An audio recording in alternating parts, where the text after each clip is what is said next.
Hello, everyone. Thank you.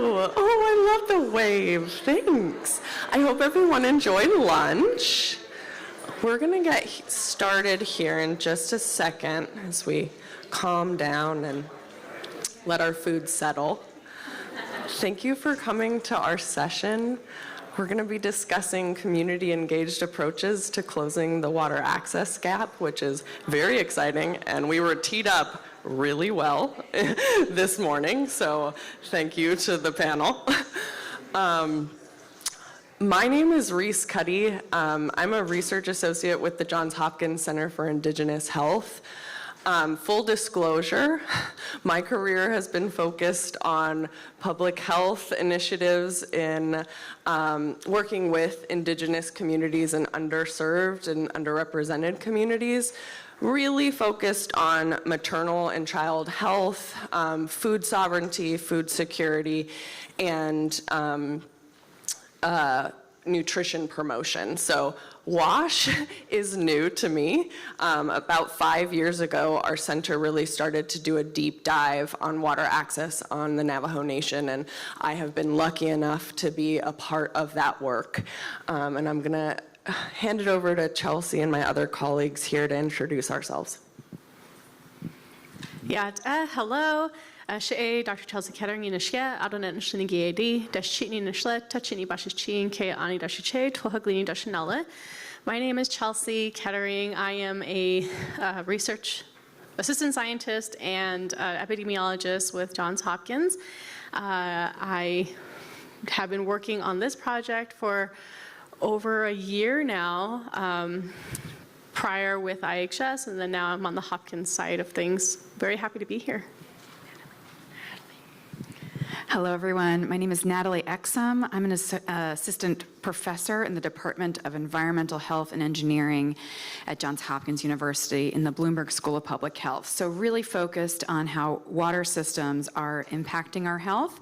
And I support the team at the Center for Indigenous Health through my laboratory, actually here at Johns Hopkins University, but we've also built out a field laboratory with our team here, and also bring some knowledge about household water surveys, and it's just been a joy to work with this team on the reservation for the past 4 years. And quoting Bidda Becker here, who many of us know, where the pandemic really shone a light and really allowed us to see how the extreme water scarcity in many people's lives on Navajo, and it was really a moment, I think, for the greater nation to see what was happening, but really this work is part of a bigger movement to turn that moment into a movement, and so we're gonna let Ashley Thacker take the floor, so thanks for allowing us to be here. Thank you. Good afternoon. Yat'e, She'e, Ashley Thacker, Yunishia, Sitna Jenny Nishlin, Tobahan Bushishchin, Hotsoi Dene, Deshiche, Auto Irish Deshanella. I'm originally from Crystal, New Mexico, and I work with the Johns Hopkins Center for Indigenous Health. I work out of the office based in Fort Defiance, Arizona. And that's where the study team and I, we work out of that office and go out into the community to complete this pilot phase work that we did.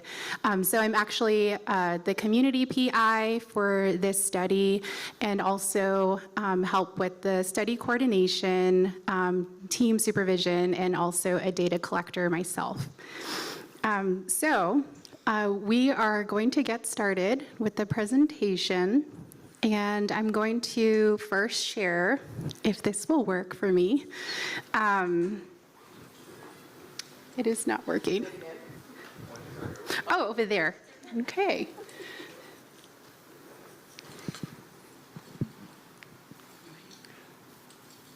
Yeah, you might have to try it. Okay. We apologize.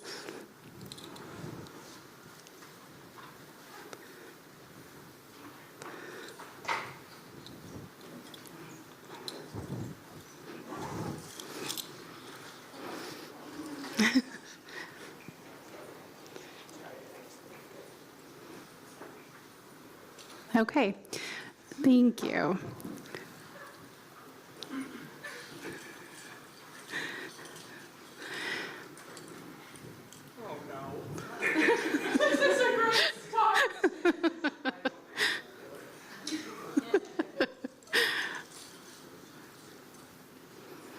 Okay, I'm going to take us through just a land acknowledgement to properly open us up here. So here we go. Okay, we honor the Piscataway and Susquehannock nations, the original peoples of the land, which Johns Hopkins University occupies. We give thanks to the past, present, and future stewards of this land and respect all tribal nations' sovereignty and right to self-determination. We aim to hold ourselves and the university community accountable to tribal nations. Together, we acknowledge the history of genocide and ongoing systemic inequities while respecting treaties made on this territory as a step towards reconciliation and strengthening relationships with Indigenous peoples. Next. And this, we just wanted to share an outline of what our session will comprise of. So, of course, we're going to do the presentation, and then we are going to open up for Q&A. And then we also are going to direct our attention to breakout groups, and we have a fun little activity within those breakout groups. And then, if time allows, which we hope for, we would like to do a group share.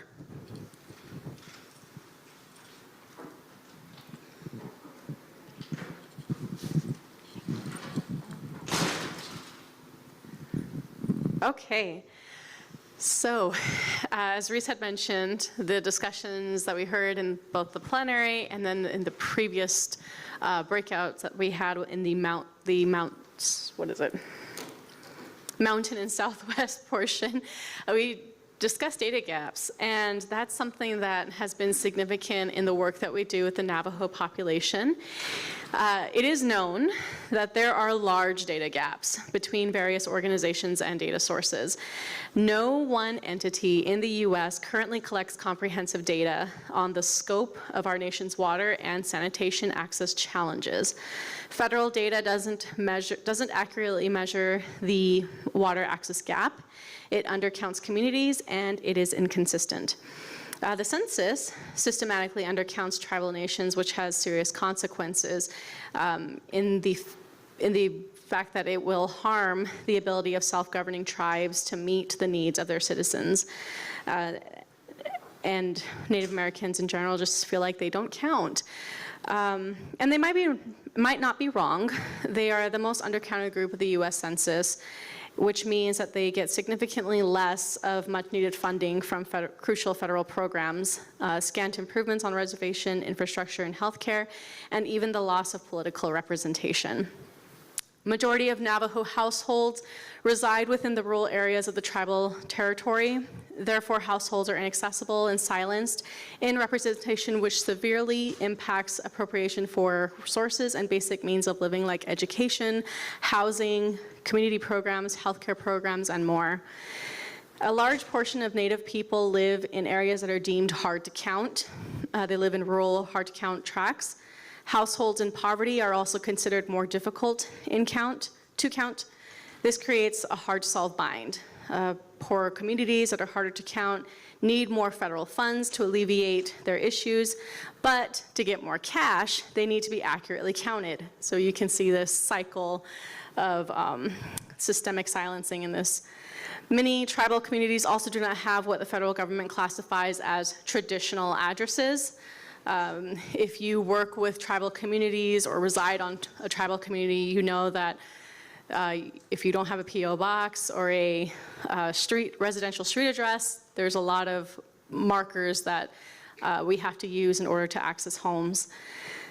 Accurate census data provides crucial information for research and planning purposes, directing fair funding allotments for the federal programs that are vital to rural and Native American populations, and enabling the enforcement of federal non-discrimination laws. Thanks for setting the stage, Chelsea, and for the panel before. That means we're just going to jump right in to water access on Navajo Nation. It's what our project is all about. Water insecurity on Navajo Nation, you will hear a lot of different percentages when people talk about water access. You'll hear a range anywhere from 15% to 40%. I think you can all see the problem there. If we can't accurately identify what the problems are, even with a percentage, we're not going to be able to solve any of the problems. So this range really prompted our team, and I'll get to that in just a second, but I just want to talk about some of the really unique challenges. And I think Daryl talked about water access and tribal communities earlier is really unique. Navajo is just right in there with them.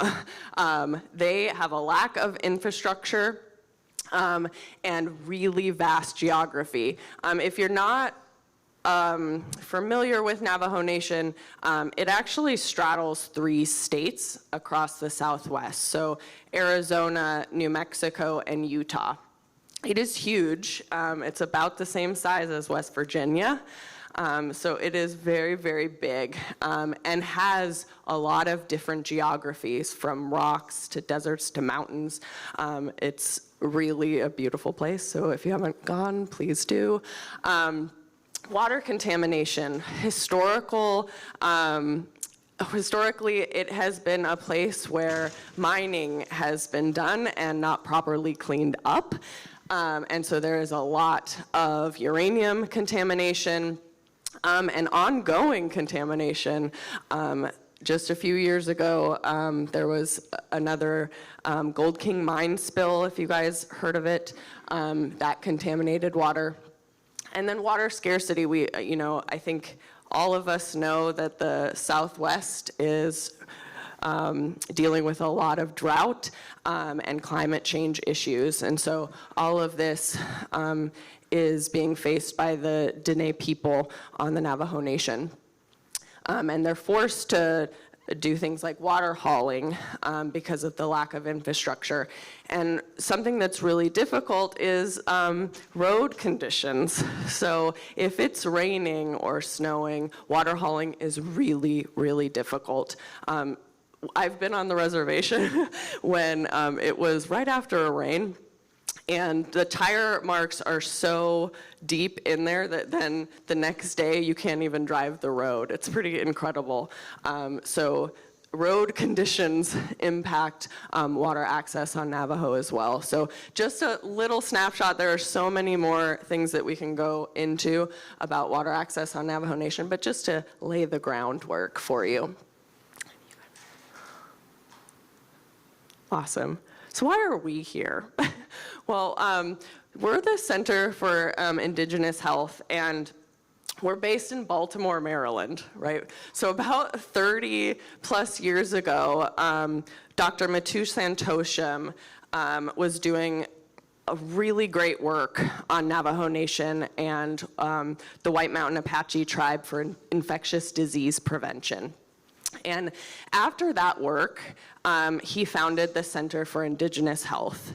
And we have been, for the last 35 plus years, building a community of trust with Navajo Nation, White Mountain Apache tribe, and other indigenous communities across the US. Really focused on, and this is really big for us, strengths-based. We don't like to focus on the challenges, right? We want to uplift communities and empower them. We also are culture-based, and we're going to talk a lot about that in this session, so get ready. And evidence-based, so we're always wanting to show that something that we're doing is making an impact. And we do that through piloting, and we'll also talk about that. But we promote tribal sovereignty in every aspect of our work. And again, we demonstrate the impact. So it's a little bit about our center and why we're here. And also, we have a lot of offices, if you can go, sorry. We have a lot of offices in the Southwest and 5 across the Navajo Nation. So we employ Dene public health leaders across the Navajo Nation. We have an office in Fort Defiance, as Ashley shared, one in Chinle, Arizona, one in Shiprock, New Mexico, one in Tuba City, Arizona, and then right off of the reservation in Gallup, New Mexico. And so we've been on the reservation doing public health work, but it wasn't until right before the pandemic, we started doing some work researching water access for Dene families, young families, and their mothers on how water access was impacting nutrition and childhood obesity. And then COVID hit. And David Harvey, shout out to David Harvey, put together a coalition of multi-sector individuals coming together bi-weekly for months and months and months, talking about water access on the Navajo Nation. We were no longer siloed. So cheers to David Harvey. And we were able to make connections about what other researchers were doing, what other departments on Navajo Nation were doing, and really understanding that, oh, we're not the only ones seeing this data gap. This is a big data gap and we need to fill it, and we may be the right actors to help push this work forward.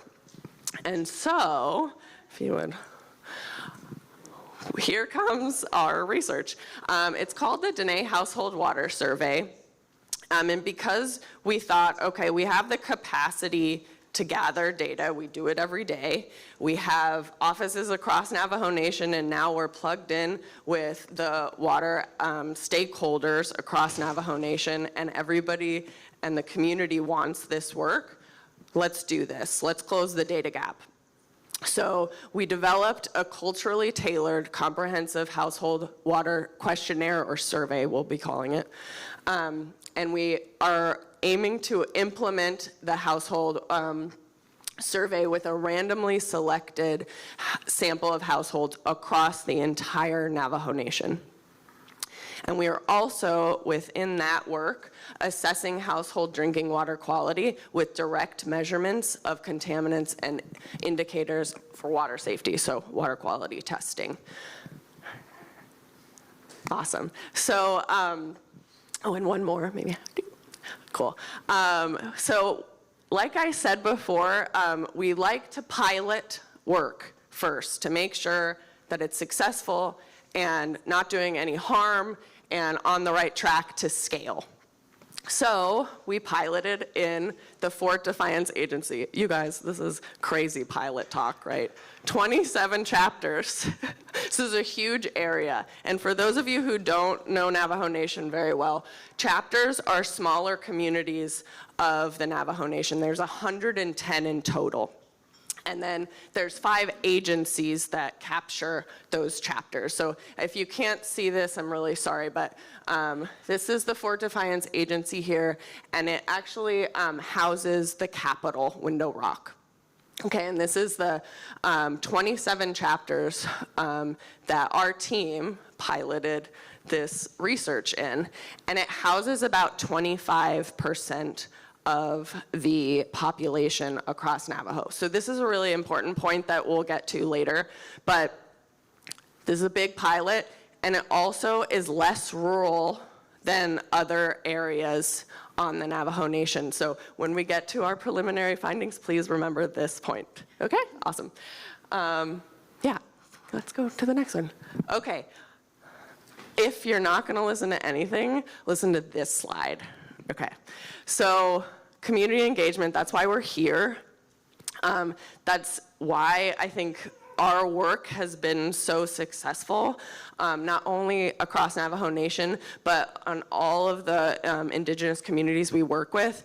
This is the tenet of our work. So I'm gonna read this verbatim, and I know that that's not fun, but I think it's a really important thing for all of us to take home. So culture shapes identities and fosters notions of community. It shapes how individuals and groups relate to each other, how meaning is created, and how power is defined.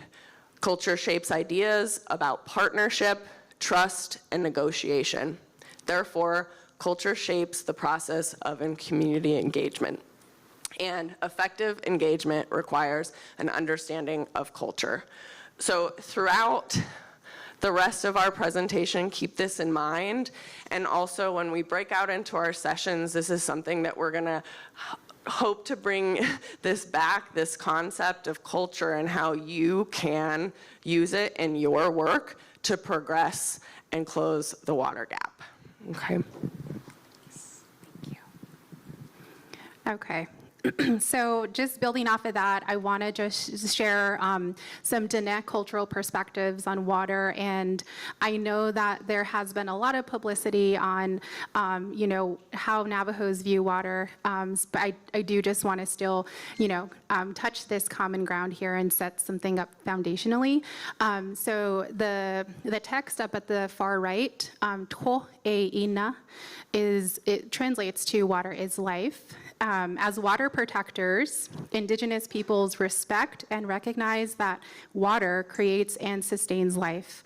Water is sacred and its power connects all living things. So this is, a lot of the foundational Dene cultural perspective on water. And we are born of water. Water is woven into our Dene kinship system and our clan names. A lot of them do have water incorporated into clan names and therefore identity. In Navajo Dene culture, water is not a commodity. Water is a main centerpiece in Dene ceremonies, Dene cultural practices. Water is also significantly respected, and it's also been incorporated into location names. So that really demonstrates how highly regarded water is. A lot of names across the Navajo Nation, it does have the word water within the name. And I think a lot of it is tied to where water sources were found, over the centuries. So different examples of some of those place names are like Sweetwater, Pigeon Springs, Mexican Springs. So just different places, which really demonstrates that significance of water in Navajo culture. So getting back to the pilot phase, the research study that we are sharing with you guys today, our community engagement and practice, really one of the biggest pieces to that was the community buy-in. And so as Reese had shared, the Water Access Coordination Group was a huge, it was I think really a support, and I think it was the perfect place to really build off of some of those connections, the collaborations that were formed during that time, and also, carrying that forward in the best possible way. And with that, we got, local approvals, including support letters from key partners. So Navajo Nation Environmental Protection Agency, Navajo Division of Community Development, and then also because water is considered, very sacred on the Navajo Nation, we went to the Navajo Nation Heritage and Historic Preservation Department, and we had to get a special permit to even carry out this research because it is considered sacred. So those were some of the behind the scenes activities that we had to do before actually carrying out this important work. And this is community-driven research. We have involved the community at different stages and different levels. One of the main components where we've really included community is the community mapping piece. So in order to actually do this work and go to these homes, we had to create the maps. And so this was done across the 27 chapters with the help of some amazing student interns, also with chapters, and just getting out there, creating the maps, and then also I'll talk a little bit more about exactly what we did or how we did that process in a little bit here. But that was one piece. We knew that was really important. As Reese had mentioned, it was not really anything that we had at our fingertips that we could just go to a database and say, oh, these are all the homes that we can go to. So it really was starting from the, like a grassroots level, if you can think of it like that. And then collaborative survey development, we did get a lot of feedback, a lot of input. The photos there to the right are taken from an event where we went to a flea market, and we just talked to as many community members as possible. Whoever came by, we engaged with them in conversation. We had them look over survey questions. We asked them, does this make sense? How could this be said better? So we really looked for just how it was being received and if there were any ways that we could improve to make the survey as, as understandable as possible. So back to the mapping. So like I'd mentioned, it definitely was a partnership with local chapters. And we also went to the chapters directly to do a modified ground truthing phase, which really was, we want to go to the people who are from those communities. We want to actually sit down with them and go over the maps that we had created. And so that modified ground truthing, as you can see depicted in this photo, was very time intensive. We would sit there sometimes for maybe 2-3 hours and get through half of a map. And we used Google Earth Pro to do all of the mapping. So it was open source, very easy to use, very easy to manage. And this was just a way that we worked with the local chapters just to make sure we were doing the best we could in representing households. So from these maps, we were then able to randomly select our households that we could go and do the survey with. So another point was that these maps, we also wanted to share back with the chapters. So this was not just one-sided, transactional, hey, help us get these maps up to date and current, but this was also how can we improve the capacity building at the chapter level and, sharing the maps back, and also maybe sitting down with them separately and going through a tutorial or a mini training and say, this is how you can update the maps because you now own these maps and you can use them for whatever purpose you need them for. So that was also a very important aspect to the mapping. Thanks, Ashley.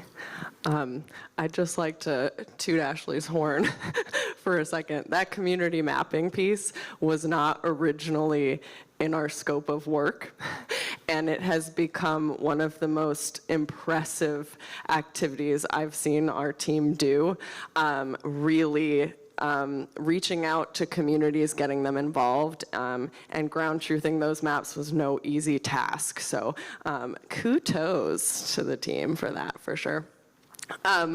Just to highlight a few of the things that we did during really honing in the culturally tailored survey.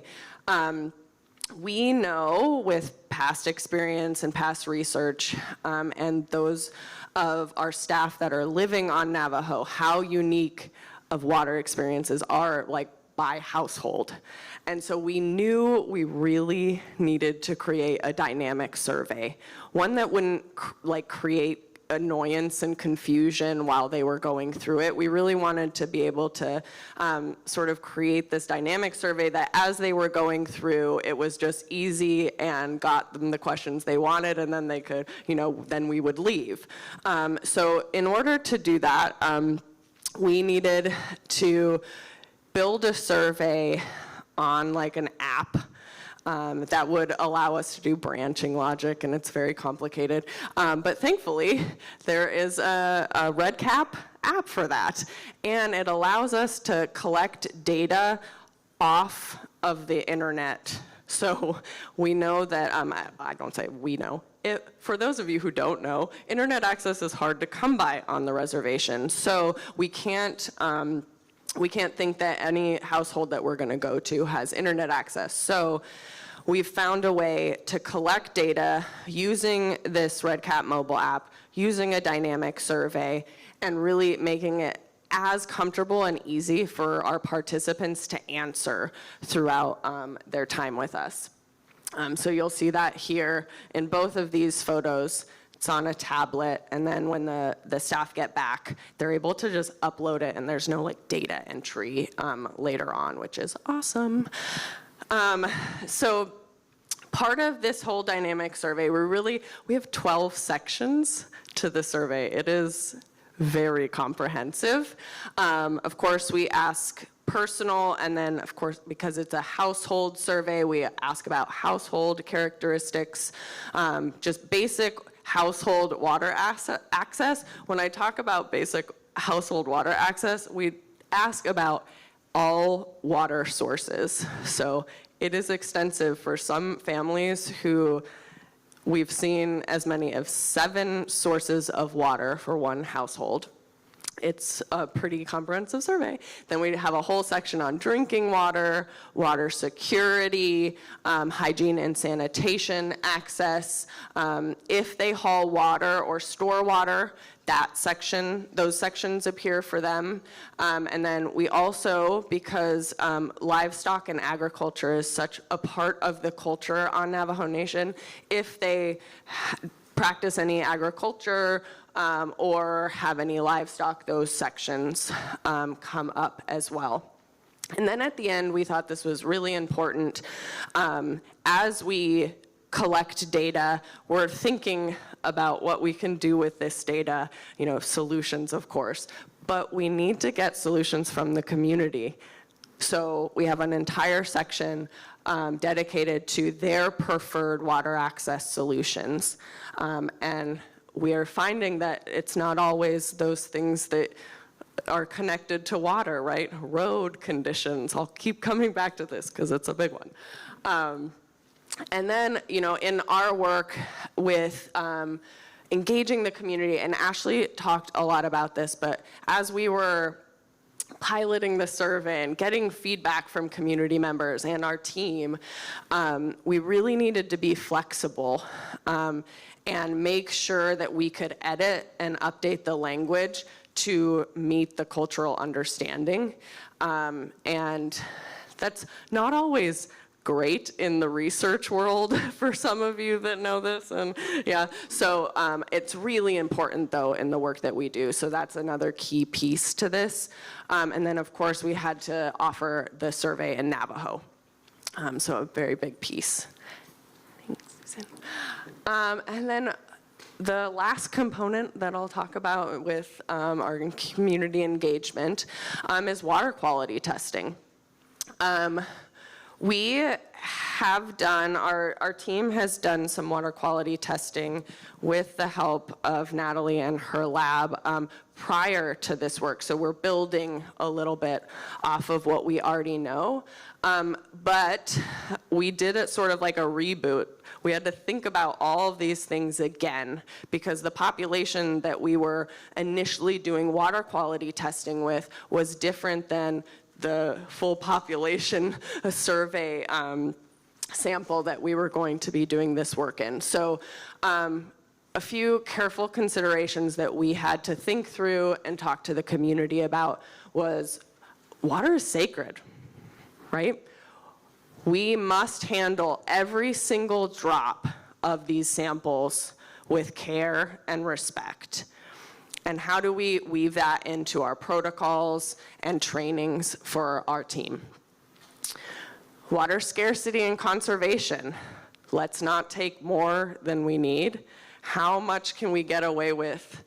Can we just get this much and get all the tests that we need? We really had to think through that quite a bit, actually. And then compensation, thanks to Dig Deep, this would have never happened, but thanks to Dig Deep, we were able to compensate our water quality testing participants, which we think is needed. And we also then were able to replace the water that we took.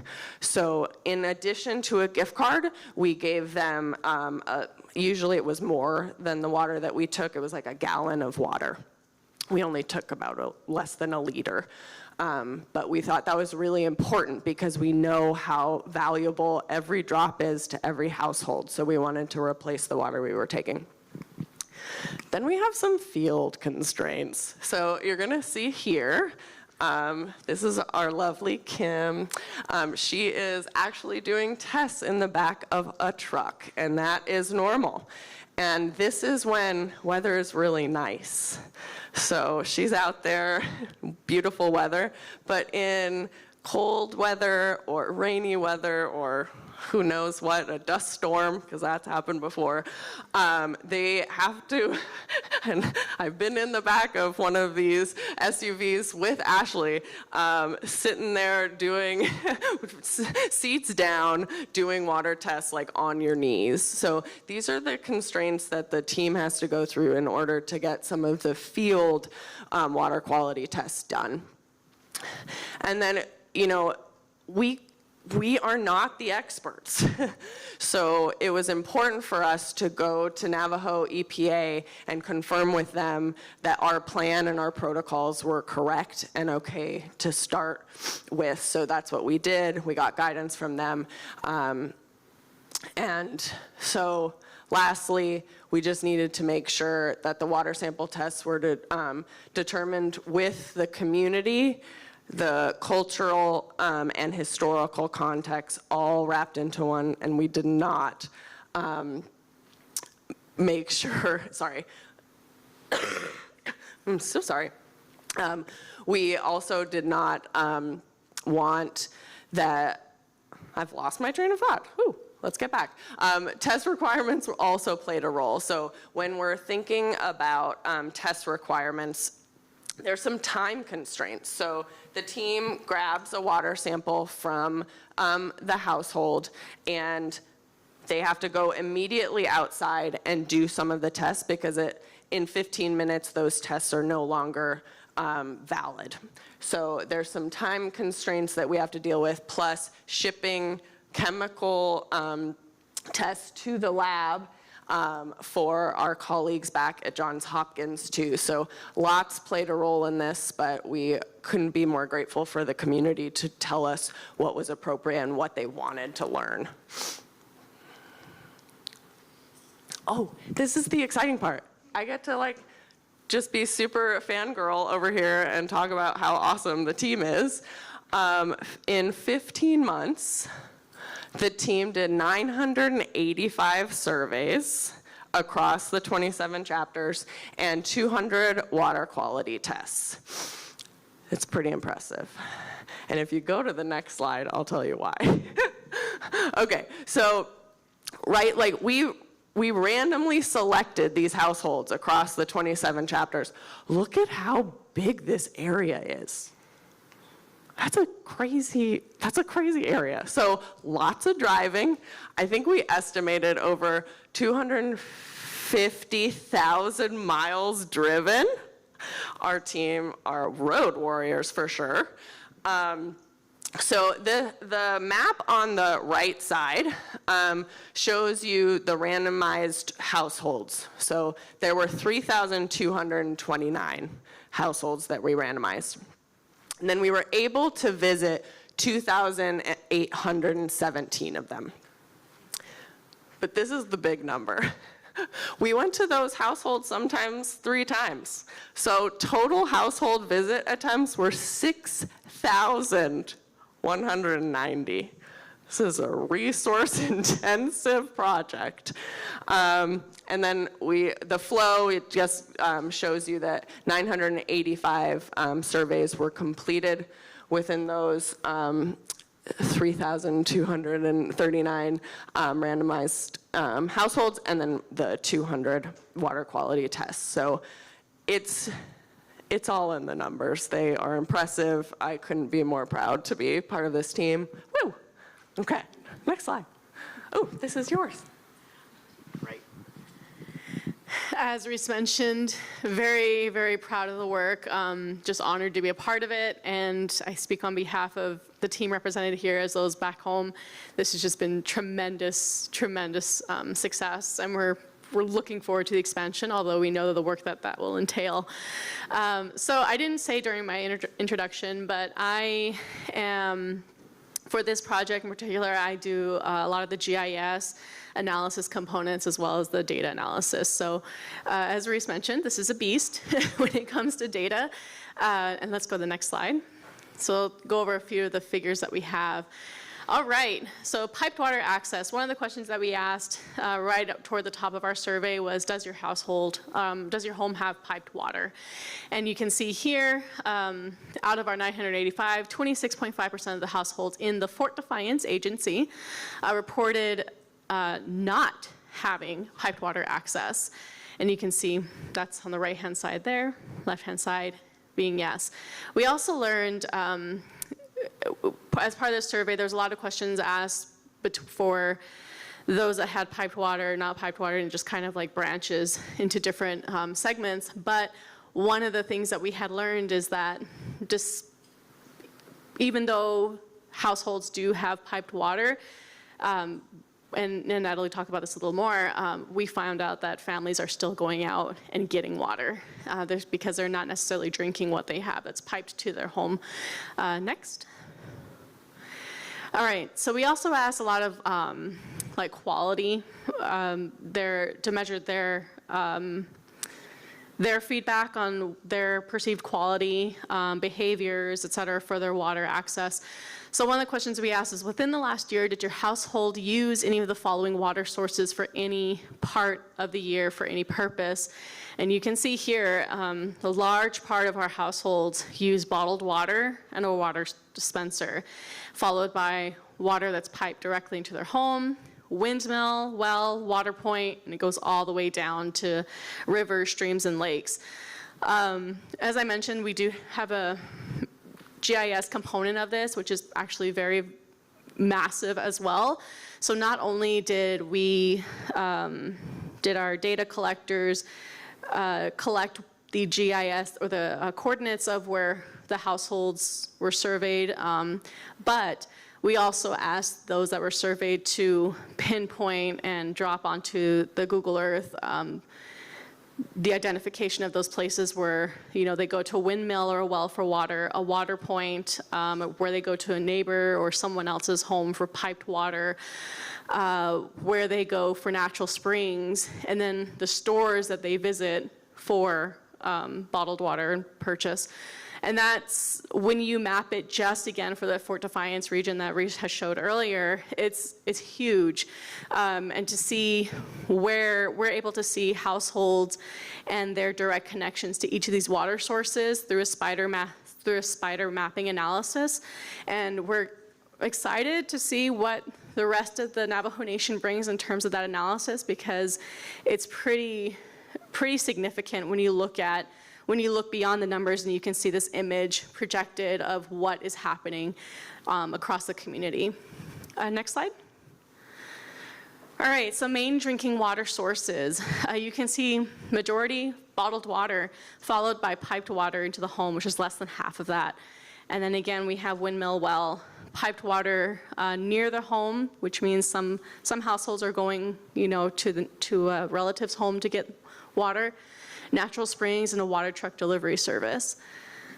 Yeah, I think I mentioned quite a bit on that, so we'll go to the next slide. All right, now for those homes without piped water, their main drinking source is bottled water. And as I had mentioned, we see where families are going for their drinking water, and that's far. We have, just for a little bit of perspective, we have a household that lives in the middle of Fort Defiance agency, as you saw on that map, that's going out as far as Denver or down to Phoenix to receive their water, and that's hundreds and hundreds of miles to get piped water. And not only having firsthand knowledge of the territory and what that looks like, but Reese alluded to just the challenges that presents for households that have to rely on their resources, their vehicles, the wear and tear that takes on a vehicle to travel back and forth. We've looked into times, durations that it takes for families to go out and get water, bottled water particularly for main drinking. We've looked at round trip mileage that families estimate. And when you compare those estimations against what we see on the mapped projection, it's a little bit underestimated by families. So they're not really, understanding how far it is they drive because it's just secondhand, it's just off the top of their head, oh, I drive this far. And it's really, really wild to think about that, but it's just the reality of the situation because that's just the way of life. That's part of the culture. That's something that households and those that are residing within tribal territories have come to, accept as normal. And it's really, really sad when you think about it. In the plenary today, we talked about, just those attitudes about water and not having access. It's happening in our own backyard. And this is the reality. So can get very passionate about this. Next slide. Great. Natalie. Thanks, Chelsea. I'll just take it home for us. So we wanted to share this one specific aspect of the survey with you because we're going to ask in a little bit, we're going to ask everyone to get up out of their chairs and stretch a little bit so we can get the blood flowing to our bodies and our brains while we do our breakout group. But this one aspect of water access on the reservation is huge. There's a water hauling culture. It's kind of just part of the life there. That's not true of many other communities that don't have water access around the country. And so as you break out and think about, okay, what's unique about the communities I work with? How would a survey need to be different here or there? This is one example about how this whole section, it's a huge section of the survey, I'm only going to get to a little bit of the data here, was so necessary for this survey on the Navajo Nation. So first, there, we asked, do you haul water? And about over 40% of people reported that they do haul water. And if you remember back to the number of people that have piped water access, which is about 26.5%, this is far more than that. So what you do have here is even if there is a pipe going to people's homes, they're still embarking on this journey in a truck. Water is very heavy and very expensive to haul because well, we don't know why, but we're going to soon find out about what is it that's driving these homes to still haul water even though it was being brought to their house. So a really important first data point here. And then just going to the next slide is understanding what is that water hauling experience like. And so when we asked, do you have any challenges, a large portion of the survey said, yes, we are running into challenges. And so we get into all of the reasons for that. But really, this survey is giving us that first look at water haulers and where they're going and what are their biggest concerns. And so that data we're hoping to bring to the attention of many water administrators around the Navajo Nation and federal offices to help reallocate funds to know how to alleviate some of these burdens for these families. So just to get you thinking here as we move on to the next slide. So expansion is happening. We're next going to the Chinle Agency, which is more rural, say, than the Fort Defiance Agency. So we don't know what we're going to find there in terms of percent of people that have piped water access, but we'll learn a whole lot more about the water access experience, and that is happening as we speak. So Ashley is giving us regular updates on how that's going, even as we're here today. And next steps for this session are going to come up after Q&A. So maybe the next slide is oh, no, we have many people to thank. So absolutely, first and foremost, our study participants who are so generous with their time and sharing of their stories and their lives with us. And as you know, as Reese shared, we went to over 6,000 attempts. So it's very hard sometimes to get people to open up their door to us and open up their lives to us, but this study would be nowhere without them. The Navajo Nation Human Research Review review board. Data sovereignty is at the center of this study and at the center, and we have to respect that any data that we have shared here with you today, we have gotten permission from the Navajo Nation to do so, and that data sovereignty is key because this belongs to the Navajo Nation. The Navajo Nation Department of Community Development, the Navajo Nation Department of Water Resources, the Indian Health Service, the Navajo Nation EPA, and the Water Access Coordination Group. So many different moving parts and people to thank for helping us embark on this work. And I think next is our question and answer, and then we can go and share about the breakout. But we don't have a ton of time, but questions, of course, are important to start. So here, thanks.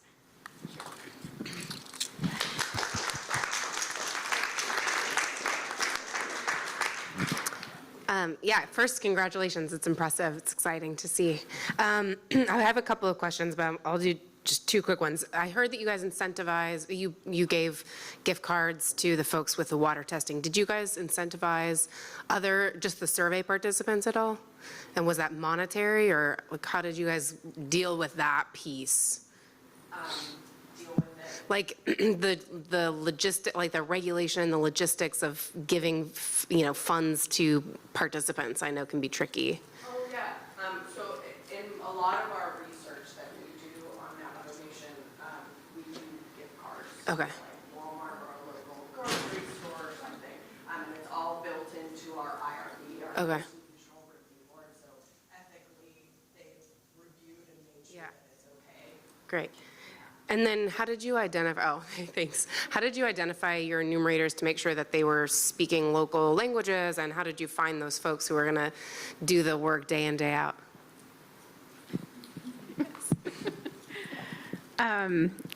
So that's a great question. Like Reese had mentioned, a lot of us on the study data collector staff are from the communities. We're from the local communities. So really, I think we have just gotten very, very lucky and very fortunate with the interest that does come from the community, their interest in working with the Center for Indigenous Health. And also, I think water, a lot of people have connection and have passion to work on this study. And so a lot of that just aligned for us. So not everyone on the study team can speak Navajo fluently. So what we do in those instances, though, is we rely on the one or two team members who do speak fluently, and they can actually translate the survey. So it's just that little extra step to make sure to schedule that survey when they are available. So we are accommodating and fulfilling that need for the community. But yeah, we've had a lot of amazing team members, and we also partner with AmeriCorps as well. So I think getting a lot of those public health service members and having them work with us, and then also summer interns. Last summer, we had at one point a team of maybe 16 people, and that is what it took to really get the work done. Yeah. So that's just to give you an idea of that. Thank you. So just a question for clarification. When you say piped, does that mean that it's piped by a public water supply, or the residents just have a pipe going into their house? Great question. Most of them are public water system. There are, I think, like one or two that said well. Yeah. I have two questions. The first is, you mentioned the REDCap app. Did you build your survey in that app and administer it there, or did you have to use sort of an intermediate software platform and then integrate that with the app? The second question is, what will you do with all this data once your survey is complete? Good questions. I love REDCap, so I'll talk all day. Me and you can have a whole thing going on. Yeah. RedCap, so Johns Hopkins uses RedCap a lot for data capture. And so we have our server in Baltimore that we all can get into with our, HIPAA compliant servers and things.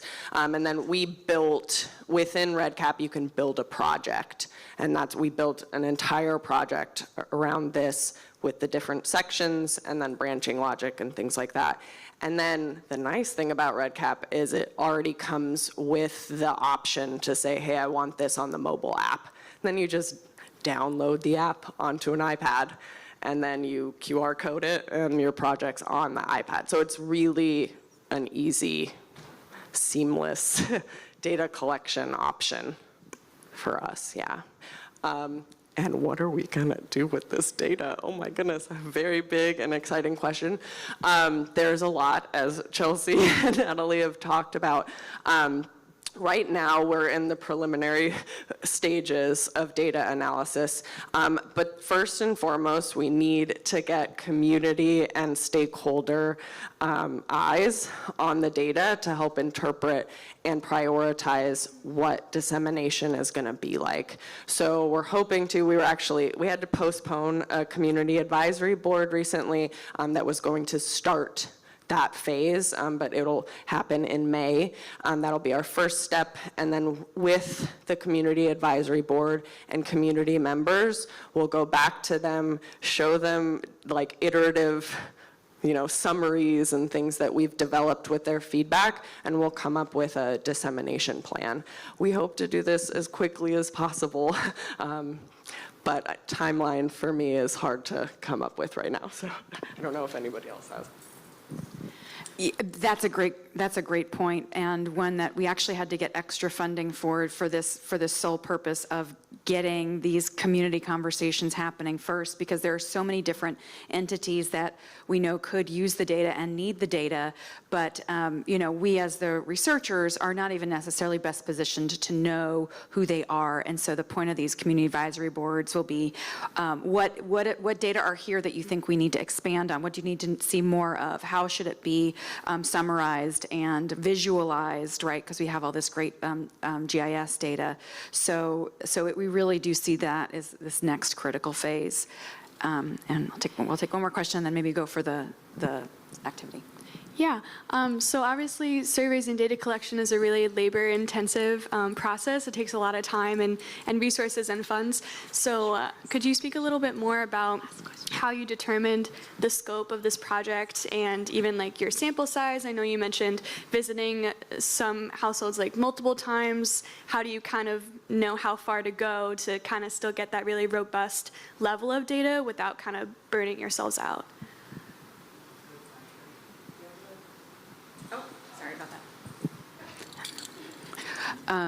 It was. Well, I really appreciate your question, because the big driver of this work was we talked about the silencing and how so many of the voices of our Navajo households were never captured in surveys prior, because their homes weren't countable in the eyes of our government systems that count them. And so this piece, saying we didn't have the resources for this piece of work, but we realized this is the survey to capture those voices. And so, we did sample size calculations. We really designed the sample size around this percent of homes that have pipes. So that drove the sample size. But more important was the randomization, that any home could be randomized into this survey. And sometimes we randomized in a shed that stored tools, right? And so then we had to resample. So there was no way to get around the resource intensiveness of this, but just to emphasize that we see that as the critical piece of this work, that everybody was eligible. And so these estimates, we believe, are truly accurate of the homes that need more resources. Can I just add one thing? We went back to homes because a lot of our work happens 8 to 5, right? And a lot of people work. And what we didn't want to do is leave out create bias and leave out those homes that just weren't possibly there. So we went back several times leaving, pamphlets and brochures and our number, please call us back, but also at different times on the weekends to ensure that we gave them the biggest opportunity to be able to say yes or no. We thought that was really important. And then Dean is our last question.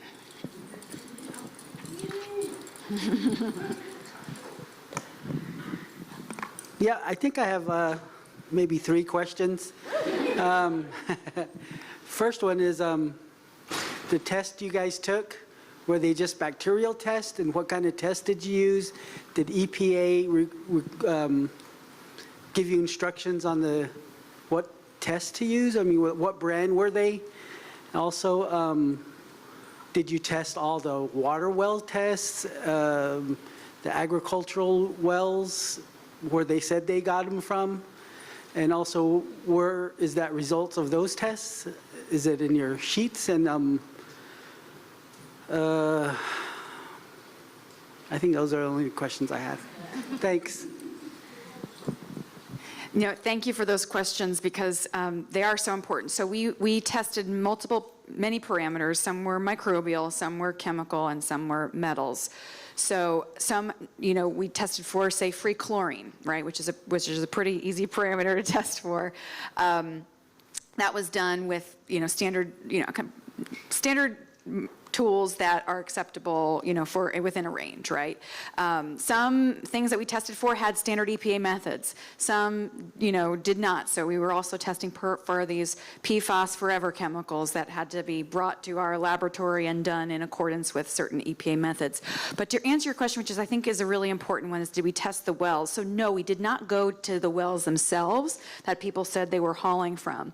But we did ask them when we said, could we have water, a liter of your drinking water, they would give it to us. We would get the information about where they said they hauled that from. So if we did see certain parameters coming back, elevated above safe levels, we do have a way then to share that data back to the EPA or to, say, chapters to say, some of your community members are going to this well that we're seeing maybe elevated, say, for arsenic.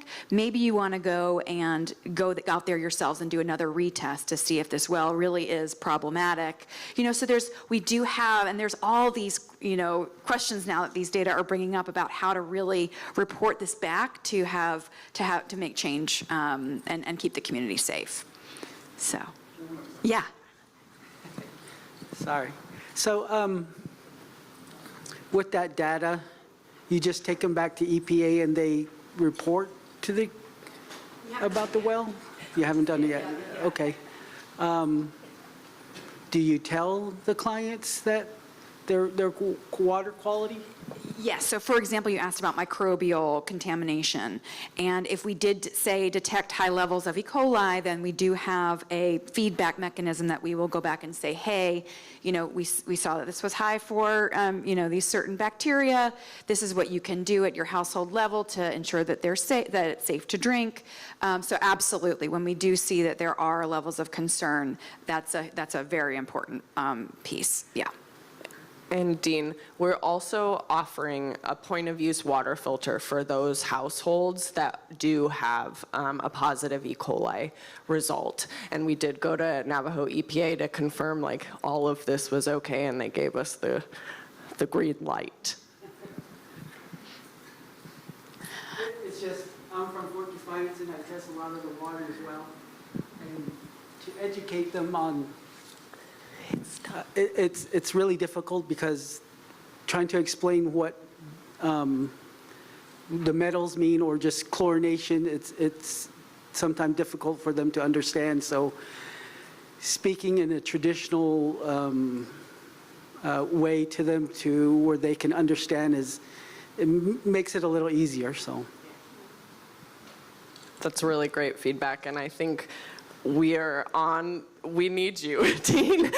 So let's talk for sure, because this has been a struggle for us. We did the hauled safe water assessment program during COVID as well, and we found the same thing with chlorine. It's really hard for community members to understand why it's important that chlorine is in your water. They think it's bad. So there's so much that we could do together. Let's do it.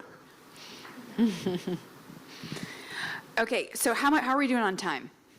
We have 20 minutes. We have 20 minutes. Okay, could we switch to the next slide?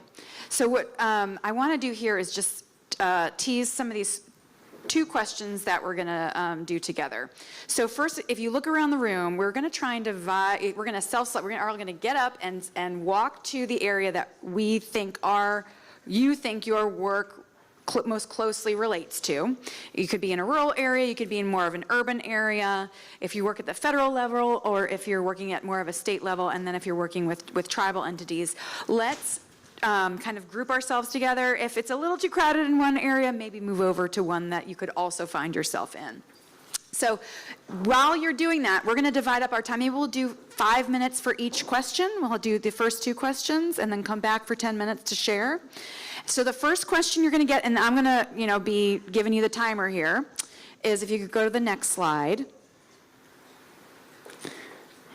So collectively brainstorm wherever you think you fit in best. What is the most urgent data needs for your group? Okay, so rural, tribal, city, urban, federal, state, where are the data needs most? Think about climate change, think about financing, however you think, where are the data needs, and we'll give you 5 minutes for that question, and then 5 minutes for the next, and then we'll come back to share. So pick your person who's going to be your sharer.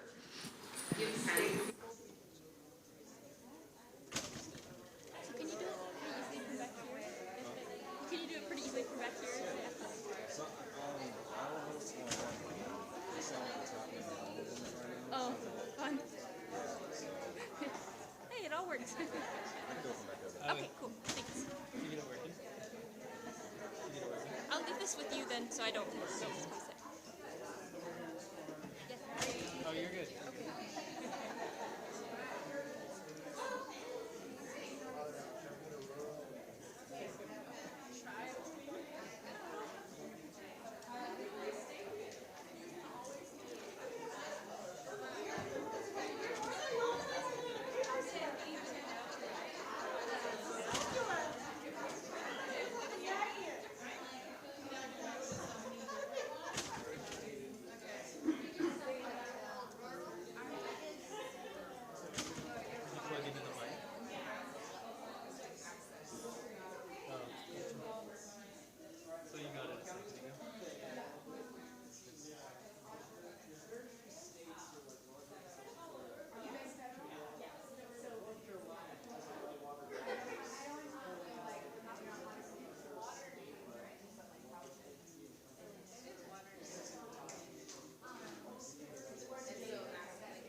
And this is your 2-minute warning. So 2 minutes, we're going to move on to the next question. So start to wrap up your thoughts.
Did you click to the next, or the clicker for the next slide?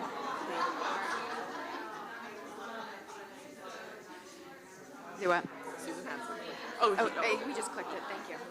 Never mind, sorry.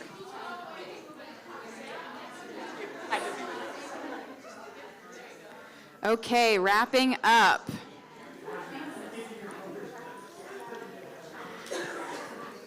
All right, maybe we should give more paper out for the next question, if you guys don't mind. Okay.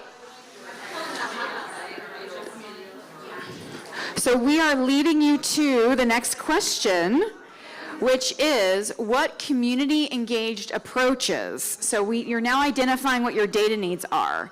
How can you, there are many different types of community engaged approaches. The ones that we shared with you here today are just a few, to name just a few of many. But what community engaged approaches can be used to close these data gaps that you have now identified as your urgent needs? So what are some strategies? I would love to hear your ideas about the best ways to engage communities on this subject. And if you have any questions, raise your hand. We'll be by to answer them. 5 more minute timer.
Okay, write your last thought down.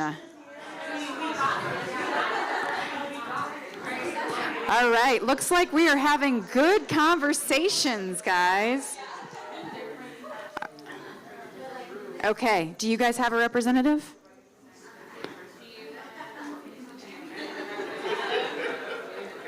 Okay, representative, do you guys have a representative? You're going to speak for Shelby? You have a representative? All right, your note taker? Okay. All right, stay where you are. 1, 2, 3, eyes on me. Okay. Yes, I have small children. All right. Awesome. Okay, so we don't have much time, but this is the richest part of this session. So we want to hear from you. So we're going to stay where you are. Pick your representative. Tell us your urgent data needs, and then your community engaged approaches to address them. Shelby, you start with us. Hi, good afternoon, everybody. My name is Shelby Kitlachi. I'm data coordinator for Dig Deep Labs, and some of the tribal, our group is the tribal group, and so the data needs we saw are need to quantify water access need, and what we meant by that is quantifying not only the households, but how many families and how many family members are within those households. Lack of funding resources, limited technical capacity, limited access to existing data, and non-comprehensive data collection. And so some of our strategies to build off of those gaps are built on existing partnerships, because it is hard to enter a new community, outside resources and funding, build technical capacity, sharing data sets, because one thing we talked about is how there are data silos within different research capacities that we need to be able to share the raw data and the data sets, and sharing maps with the community stakeholders, as well as creating your teams within the community, so having community-based research approaches as well. I love all of those. We could go into them individually for a long time. So we're going to keep moving along. We have 5 minutes left. Okay, so we are the federal group. I'm Adriana from EPA. Ours is not as precise and concise as yours, but I think it definitely dovetails. So when it comes to the first question, we find that the appropriations that each of our different agencies are funded by ends up creating these silos and constraints to what data we can actually collect. And so that makes it very difficult to provide some of these more holistic solutions, because it's just outside of our congressional scope. And then also the lack of data standards between some of our agencies then makes it difficult to realize, are we talking about the exact same house, right? Are we talking about the same water quality data? Are we using the same abbreviations? Everything like that. But those are issues across all of federal government, so and then for the second question about community engaged approaches, our challenges end up being that we can't fund food. We cannot, we cannot pay for the gift cards or invite exciting personalities and people, right? It's very dry what we are allowed to do. But in the same vein, using intermediaries to kind of help demystify the federal government, some of our grantees, some of our partners, having them enter the room first to kind of break the ice and then eventually bring us in, and kind of trying to leverage existing community or cultural events as opposed to us coming in and really driving with our agenda, as opposed to you already have this event happening, why don't we just have a table on the side, as opposed to let's make it fit our schedule. Thank you guys so much for that. I learned something just now, and I feel like it's a testament to why being here together is so informative, because all of us are working in different silos, and so hearing that from you guys was really informative. Thanks. All right, over to the urban space. Okay, I'm going to start with some data gaps. The first being the capacity of existing water and wastewater infrastructure relative to current and projected population growth. So like, is it enough? Is it going to continue being enough? If not, what do we do? What do we start doing to plan for that today? Reaching all demographics, so this is just being mindful about understanding access relative to different socioeconomic groups, along with affordability relative to different socioeconomic groups, with changing regulations around nutrient removal, nitrogen, phosphorus, PFAS, what types of impacts that might have on cost and affordability for different segments of the population, trust and mistrust around drinking water quality. That's a really shocking data point that people are receiving piped water and yet continue to purchase. And then finally, unhoused populations and sort of access to public infrastructure. Which types of public infrastructure are they using? As Starbucks bathrooms start to close down to the public or become more restrictive, where do unhoused populations actually go to use the toilet?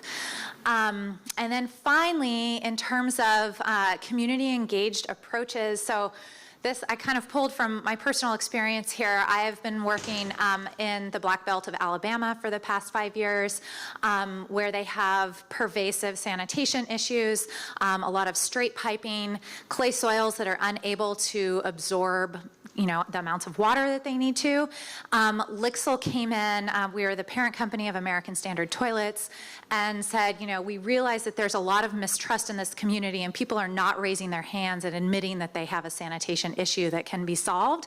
And we said, well, what if we donate household fixtures, water efficient products to this community as an incentive to bring them into the pipeline, knowing full well that there were all of these other added benefits to the program. Less water going into the system, presumably lower water expenses for homeowners that can then be used to offset the annual maintenance costs for the sanitation system. That program is underway, but I think that thinking about the private sector as a leverage point for creating incentives for community to share information and participate in these programs is sort of the idea that we discussed. So. Again, I learned something else. Thank you so much. And then rural. So for our end, for the first question of data gaps, it's the systematic coordination of who has what information from local, state, federal, as well as tying that up to boundaries and jurisdictions. Having the information of the actual installation information, construction information of, for example, private wells or just wells in general, to all the infrastructure around a water distribution system. Rate consumption information.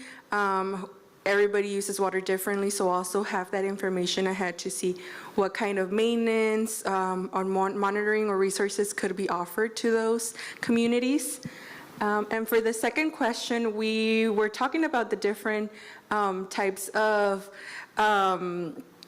approaches that you would have to engage community in terms of incentives. Everybody has different ways of participating, so what incentives could you use? And that's also diversifying the incentives for the needs of the community or the groups that you're trying to approach, as well as what incentives to bring in agencies or other community stakeholders to the conversation as well. And one of the things that we kept, we were talking at the end, was the fact that we don't find sometimes funding to be able to provide monetary compensation or food or rides for those community meetings. So it's just identifying funding and resources to bring those incentives to those groups. Well, yeah, thank you. Yeah. More. I think sometimes, especially on the federal level, oh man. Okay, maybe let's not take this one on camera. Okay, cool. Thank you. Appreciate it. I appreciate that. Yeah. Yeah. So we do say we understand, right? But until we're actually in the community that we're working with, right? We don't see the distance, right? Of like, okay, this is like the neighborhood hub over there. If we're doing an event and we're trying to get everyone there, it is far. I am not going to ask, if you don't have a car, I'm not asking you to walk in Arizona sun to come fill out a 20-page application, right? Like that is not logical, but we don't think about rides and like all of these other logistics that I think we take for granted, honestly. So absolutely agree with you. And that was not going on video. Does anyone have any other off-video comments they would like to make? Because this is when it gets good, and I know... Nobody? Okay. Well, just on behalf of the team, thank you all so much for joining us and for sharing all your insights and for being here to hear about our work. And we'll stay after if anyone else has any more questions. So thanks, everybody.